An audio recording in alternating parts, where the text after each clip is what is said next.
স্থানীয়রা জানান, সম্প্রতি নরসিংদীর রায়পুরা উপজেলার লোচনপুরের দুলাল মিয়া হত্যাকাণ্ডের পর শামসুল মিয়ার দুই ছেলে সোহাগ ও বিপ্লব মিয়াকে আসামি করা হয়। এরপর থেকে শামসুল মিয়ার পরিবার গা ঢাকা দিয়েছিল।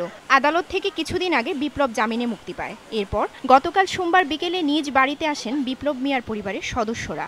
আসার পরপরই ভোরে নিজ বাড়িতে অগ্নিদগ্ধ হয় বিপ্লব মিয়ার ৩ বোন ও ফুফু। অগ্নিদগ্ধরা হলো রায়পুরা উপজেলার লোচনপুর গ্রামের শামসুল মিয়ার মেয়ে প্রীতি, সুইটি, মুক্তামণি এবং তাদের ফুফু আব্দুল খালেকের স্ত্রী খাতুন্নেসা। তবে কিভাবে আগুনের ঘটনা ঘটল সে সম্পর্কে কিছু বলতে পারছে না এলাকাবাসী ও স্থানীয় জনপ্রতিনিধিরা। এই দিক ধরে গেছে একটা বাচ্চা আর ওই দিক গেছে একটা মহিলা। এখানে বলছে যে আগুন লাগছে। আগুন লাগার পরে হয়তো এখানে ফায়ার সার্ভিসের গাড়িও আসছে।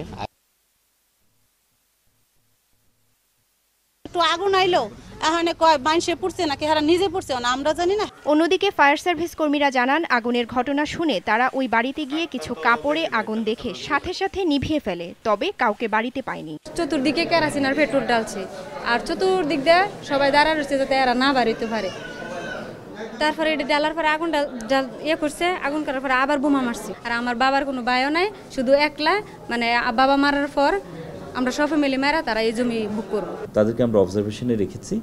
আমরা 24 ঘন্টা অবজারভেশন করব, করার পরে যদি মনে করি যে তাদেরকে ভর্তি করার মতো তাহলে তাদেরকে ভর্তি করব। তাদের বক্তব্য সেটা হচ্ছে ভোরবেলা তাদের বাড়ির মধ্যে বল সদৃশ কিছু একটা ছুঁড়ে মারা হয়েছে এবং সেই ছুঁড়ে মারা জিনিসের মধ্যে কেরোসিনের গন্ধ ছিল এবং আর পরে আগুন ধরে গিয়েছে। তবে অগ্নিদগ্ধদের দাবি, ঘরের বাইরের থেকে দরজা লাগিয়ে আগুন ধরিয়ে দেওয়া হয়েছে। এদিকে খবর পেয়ে ঘটনাস্থল পরিদর্শন করে পুলিশ সুপার জানান, অগ্নিকাণ্ডের প্রকৃত রহস্য উদ্ঘাটনে তদন্ত নেমেছে পুলিশ।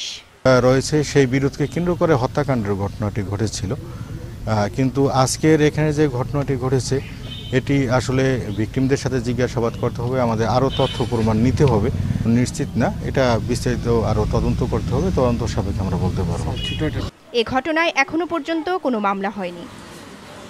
সময় সংবাদ, নরসিংদী।